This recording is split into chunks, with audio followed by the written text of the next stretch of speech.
Lads, how's it going? It's been a quick minute since I have been on this podcast, since I've been back to the channel recording, but we're back here today, and I'd say we're going to start back off the grind with a Sunday breakdown that seems to uh, be the ones that I like making, being the ones that you like seeing. So I have not done one in a while. I have not uploaded a video in a while, but we will be going for the Imola Romagna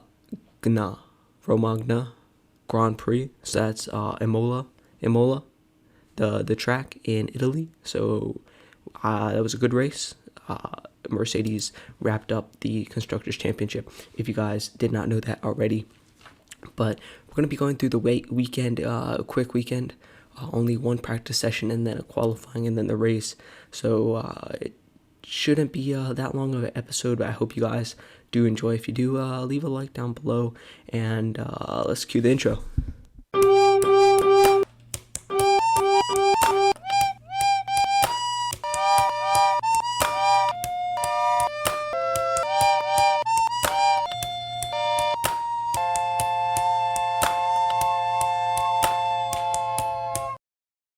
Alright, ladies and gentlemen, so the Imola Romagna Grand Prix, the Formula One Emirates Gran Premio dell'Imola Romagna 2020. I cannot pronounce that last word, but that is the race we're going to talk about today. It's held in Italy, so Mercedes or Ferrari's home country, and they need to perform well. So we didn't have two practice sessions, or we didn't have three practice sessions. We only had one.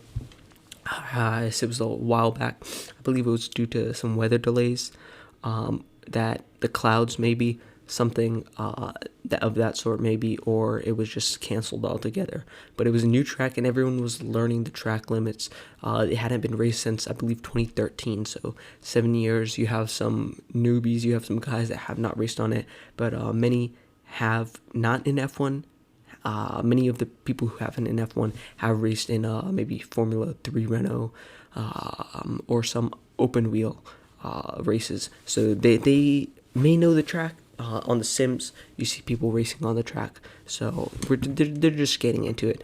But FP1 for the free practice number 44 is on the top, followed by Max Verstappen and Bottas. So Hamilton sits a 114.726, so pretty fast, breaking the records, breaking everyone's expectations almost.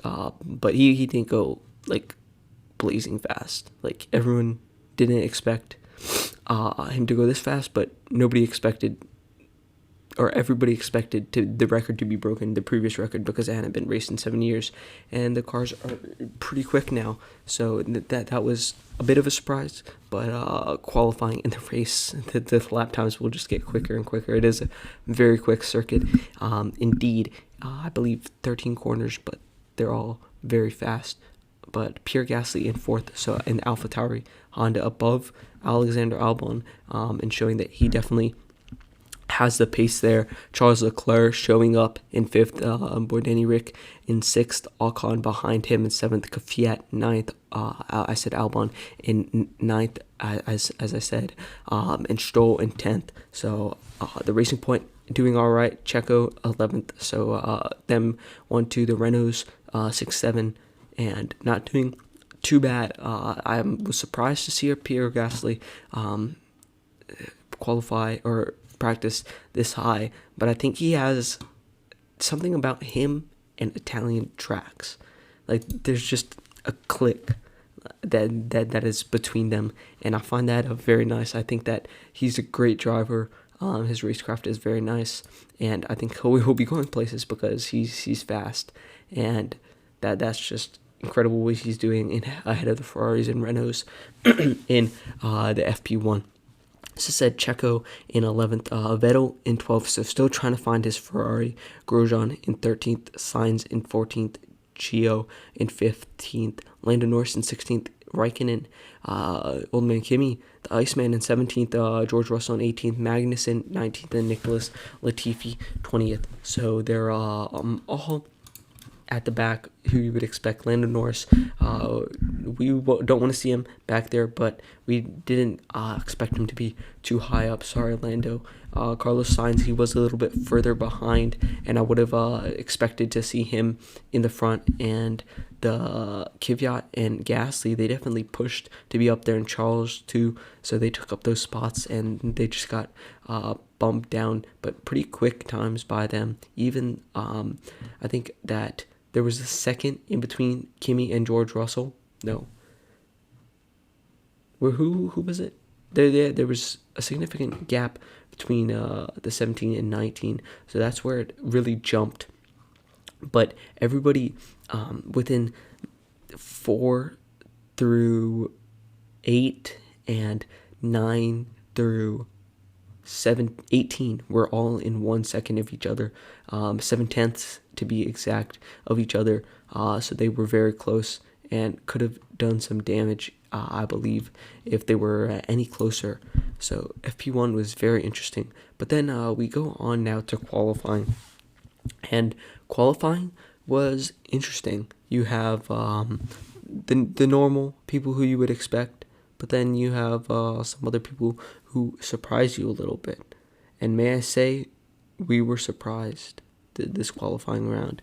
You don't see very often the people get up in the places that they do, but we'll talk about it when we get there. So Gio, last place with the 116.2, not a bad time at all.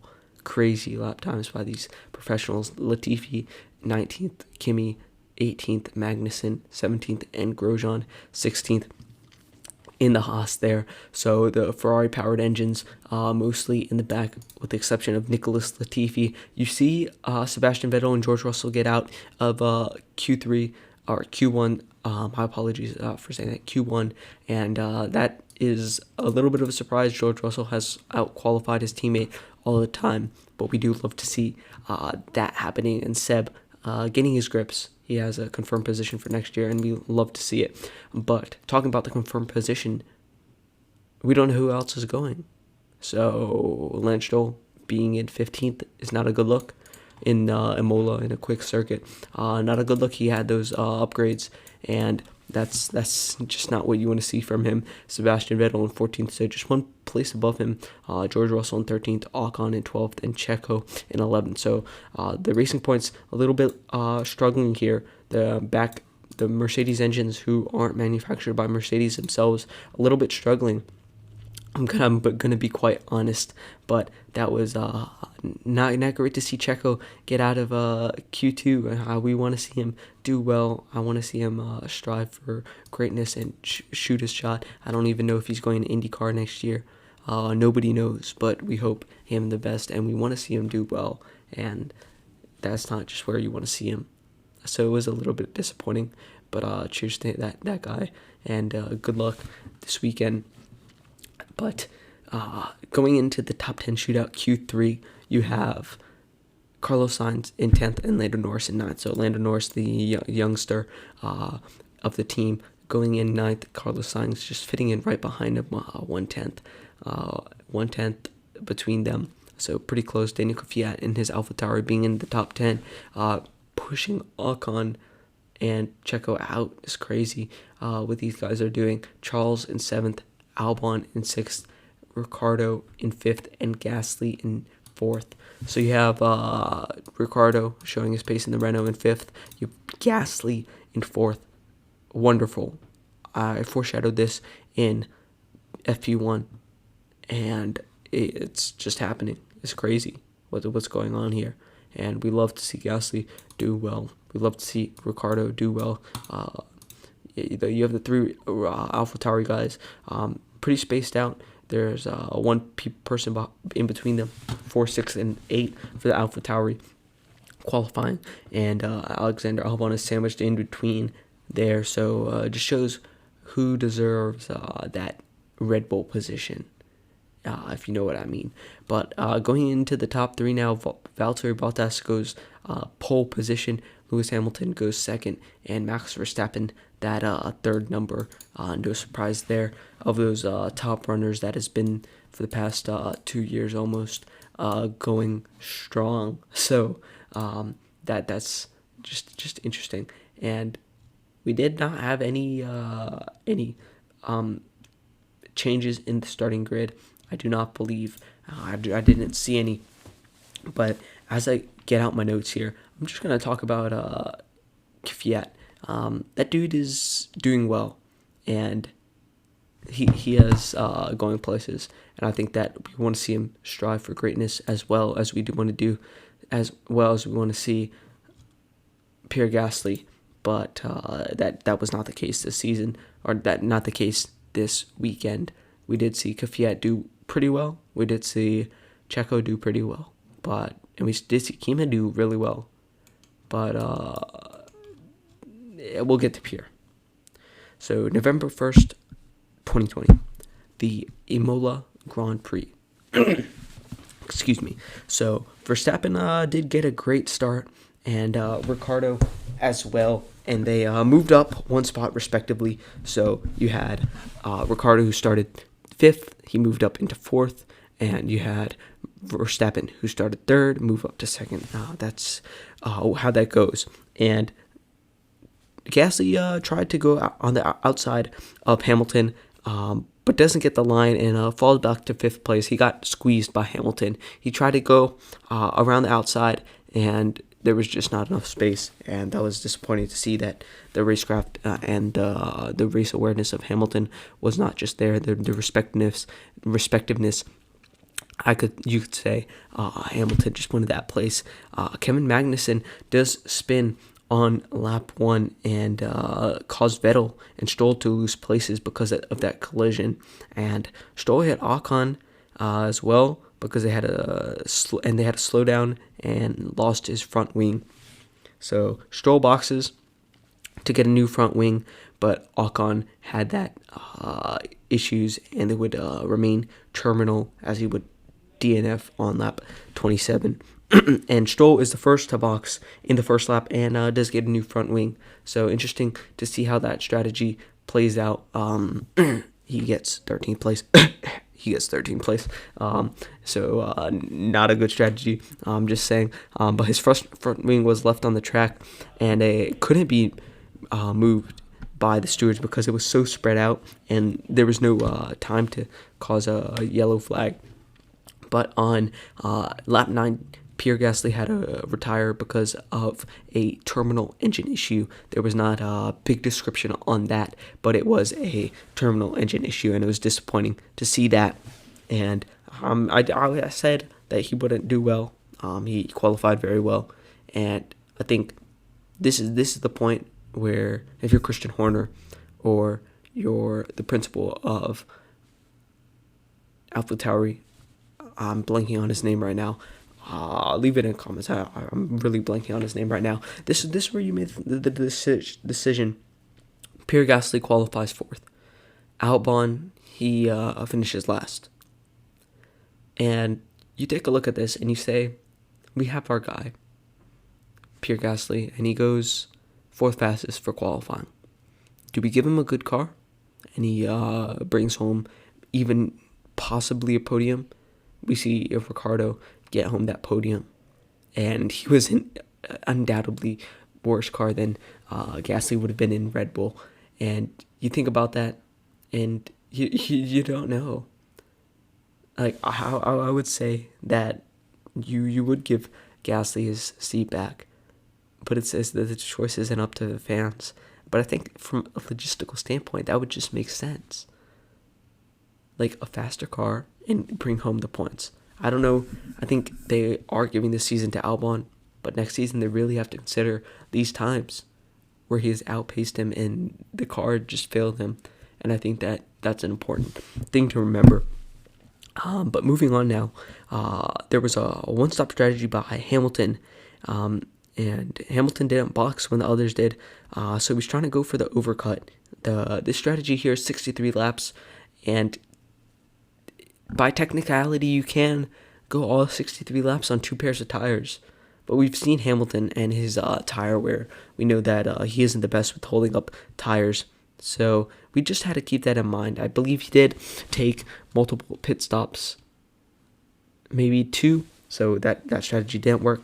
But that's what happened. So on lap 30, Ocon did have a terminal problem with his clutch, and he had to pull into the grass to retire. Nice place. But that did bring out a virtual safety car and led Hamilton to pit and stay ahead. You lose half the time you would on a regular pit stop during a virtual safety car, and that was nice to see. The strategy that goes into that is pretty interesting. Pretty interesting stuff there. But Kevin Magnussen was complaining a little bit, and rightfully so. The G's on your head are just crazy, and he was he said he had a headache from upshifting and had to retire. And as a car outside the points, you don't really need to sacrifice your health for that. He wasn't going to get any points, and he did say he was having bad G's and bad headaches from that upshifting, so that's not something that you want to see. But on lap 52, Verstappen had something broken in his car, and I'm not sure what actually broke, but there was also a rear suspension failure. So something in his cockpit broke, and then he had a rear suspension failure and his puncture on the rear right, and that did bring out a safety car, and that led to did not finish on lap 52 for him, and that was not good. But Checo, Hamilton, and Vettel did pit for new tires, and Stroll boxes on the next lap. But something a little bit funny here. I'm not saying that we should laugh at someone else's agony, but he boxes and he hits the jackman. So you have like those 20 people, and then you have the person in the front who lifts up the car, and his brakes were cold. Supposedly his brakes were cold, like supposedly air quotes here. And then he hit his jackman. A little bit funny to see. I feel bad for him, whoever that was. We're praying for you, man. But it was a little bit funny. I cannot lie. So he just hit him right in the stomach. The jack just straight in the stomach. And I thought that was a little bit funny. Obviously, I don't know. But it's okay. So behind the safety car, this is still lap 51. George Russell hits his throttle too much. So you're swerving around everyone who doesn't have a DOS system, and you're swerving around, and then you blip the throttle a little bit too much on lap 53, not 35, 53. And you go straight into the bollards, straight into the barrier, and you end your race. George was pretty disappointed about that, and honestly, I would be too. But he can't let himself down. He can't go down on himself like that. I know Lewis Hamilton was talking to him. I think Ricardo was talking to him, and Leclerc. All these veterans of the sport were saying you just got to get back up. Those mistakes happen, and although you may consider it a dumb mistake, the mistakes happen, and you just have to get back up, and that's what he'll have to do. And Albon did spin on the restart, so those two peas in a pod, I guess you could call them, did spin, and he fell back to last. So that's where Albon was. If Albon can ever tame this beast that he has so rightfully earned. But that was the race. Those last 10 laps went pretty smoothly. Nothing too crazy in between there and that. But my boy Danny Rick got his podium since 2018. We love to see that. We really do. I think this is his second podium this year. We love to see it. Let's go Danny Rick. Number 3. Trace for Trace. But Danny Rick did nice. Going down the final results here, we have Pierre Gasly did not finish. Ocon did not finish. Magnussen did not finish. Verstappen did not finish. And George Russell did not finish. Albon in last. Grosjean 14th. Stroll 13th. Vettel 12th. Latifi 11th. Chio 10th. Raikkonen 9th. The Alfa Romeo, baby. We love to see it. We really do, Kimmy. Gio. We love to see it. I'm astonished. They have 2-3 points maybe now. Lando Norris in 8th, Sainz in 7th, Checo in 6th, Leclerc 5th, Kvyat, nice 4th place for the AlphaTauri. Daniel Ricciardo got his podium, Bottas 12th, and Lewis Hamilton 1st. And that means that 7 Constructors' Championship titles in a row go to Mercedes. I'm proud of them. That's a feat. As much as we don't love to see Mercedes dominating, you do have to applaud them for their efforts. They've done something spectacular in the sport that has never been done before, and we applaud them for it. And Daniel Ricciardo gets his 2nd podium of the year. We love to see it. He gets his podium. It's 2018. 2 podiums in a row now. We really do love to see it. Daniel Ricciardo has struggled last year in his change, but this year he's really finding his pace. And next year, hopefully, he can do even more damage with McLaren Renault. With Lando Norris by his side, I think he does have his pace. And we did know Sainz is disappointed about leaving, but Daniel Ricciardo didn't really have a choice either. He was like, they were like, we want this old man in our spot, so you're gonna have to go. And I found that pretty funny. But that's what happened, and that was pretty cool. So that was the race. If you guys enjoy, leave a like, and until next time, peace.